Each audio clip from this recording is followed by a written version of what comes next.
მთავარი არხის რეპორტაჟის გმირმა, რომელიც გორის პოლიციის თანამშრომლებს ფიზიკურ ანგარიშწორებაში ადანაშაულებდა, ევროპის ადამიანის უფლებათა სასამართლო მოიგო.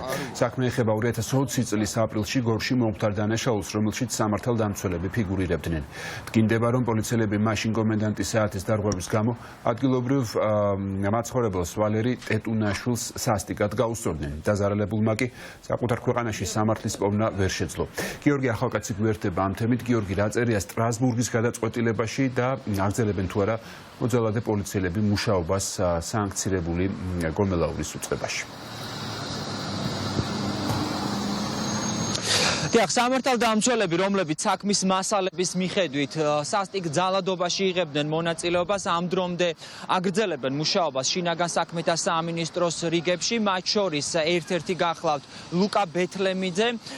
ის არათუ გაათავისუფლეს სამსახურიდან, არამედ ამ ხნის განმავლობაში დააწინაურეს კიდეც და გორის პოლიციის ერთ-ერთ მაღალ ჩინოსნად მიიჩნევა. მას და გია ბუხრაძეს ადანაშაულებდა ვალერი ტეტუნაშვილი ადგილობრივი მცხოვრები სასტიკ ძალადობაში. მოქალაქე გვიყვებოდა, რომ ის ღამის საათებში გადაადგილდებოდა ქალაქის ქუჩებში, როდესაც სამართალდამცველებმა გამოგონილი ბრალდებით დააკავეს, გადაიყვანეს პოლიციის განყოფილებაში და რამდენიმე საათის განმავლობაში სასტიკად აწამებდნენ. ვალერი ტეტუნაშვილმა რეაგირების თხოვნით შესაბამის უწყებებს მაშინ მიმართა, თუმცა მას შემდეგ რაც არ იქნა შესაბამისი ნაბიჯები გადადგმული კონკრეტული საგამოძიებო უწყებების მხრიდან, უკვე ადამიანის უფლებათა ცენტრის დახმარებით საჩივარი სარჩელი გააგზავნა სტრასბურგში, რომელმაც დაადგინა მოსამართლეთა პალატამ დაადგინა, რომ სახელმწიფომ დაარღვია ადამიანის უფლებათა კონვენციის მესამე მუხლი, რომელიც გულისხმობს წამების აკრძალვას, არ მომხდარა ფაქტზე ეფექტური გამოძიება და გამოვლინდა სისტემური ხარვეზები გამოძიების დროს. გარდა ამისა, დოკუმენტში წერია, რომ სასამართლომ არ დაიჯერა იმის შესახებ, რომ კონკრეტულ მომენტში პოლიციის შენობაში არ იყო განთავსებული ვიდეო კამერები და ვერ მოიძებნა ეს კამერები როგორც შიგნით, ასევე შენობის გარეთ, რადგან დაზარალებული ითხოვდა ამ ჩანაწერების წარმოდგენას. დღეს ჩვენ ვიმყოფებოდით გორის პოლიციის განყოფილებაში, თუმცა საქმის ფიგურანტმა სამართალდამცველებმა საუბარი არ ისურვეს. ვალერი ტეტუნაშვილმა სტრასბურგი მოიგო. თქვენ გადანაშაულებთ ძალადობაში და სტრასბურგმაც დააწყეს. რატომ იძალათ ეს? გია ბუხრაძეს ვეძებთ, თქვენთან მუშაობს კიდე? ისვენებს. რა თანამდებობაზე მუშაობს? ინსპექტორია. რიგით ინსპექტორია? რიგი ხანია მუშაობს თქვენთან? მიბრძანდით. სტრასბურგის გადაწყვეტილებაში არის მის სახელი დაგვარი. მიბრძანდით და პრეს-ცენტრი გაგცემთ ყველა კითხვაზე პასუხს. მიბრძანდით.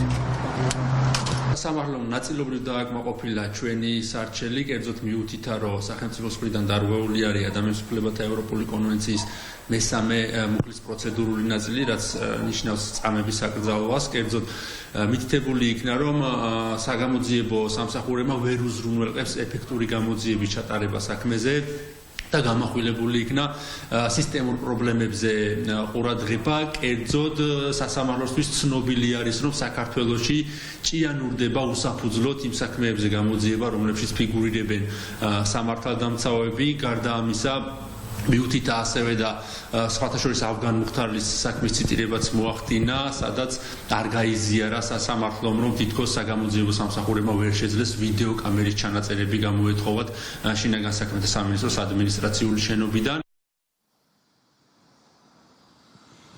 ადამიანის უფლებათა ევროპულმა სასამართლომ დარღვევა დაადგინა, როგორც გითხარით, და მოსარჩელე მხარის სასარგებლოდ სახელმწიფოს 2500 ევროს გადახდა დააკისრა. გადაწყვეტილებაში წერია, რომ ყველა საქმე ჭიანურდება თითქმის, სადაც ფიგურირებენ სამართალდამცველები. ეს პრინციპში ჩვენი მაყურებლისთვის არ ახალია, რადგან როდესაც ჩვენ ქუჩაში ვხედავთ სამართალდამცველების მხრიდან უფლებამოსილების ბოროტად გამოყენებას და ეს განსაკუთრებით გახშირდა მას შემდეგ, რაც ქვეყანაში მიმდინარეობს საპროტესტო აქციები, სამართალდამცველები თავს ესხმიან რიგით მოქალაქეებს, მომიტინგეებს, ჟურნალისტებს. ასეთ საქმეებზე იწყება გამოძიება სპეციალური საგამოძიებო სამსახურის მიერ, თუმცა არც ერთ შემთხვევაში კონკრეტული შედეგი არ არის და მოძალადე სამართალდამცველები არათუ ისჯებიან, არამედ პრაქტიკა გვიჩვენებს, რომ ისინი წინაურდებიან.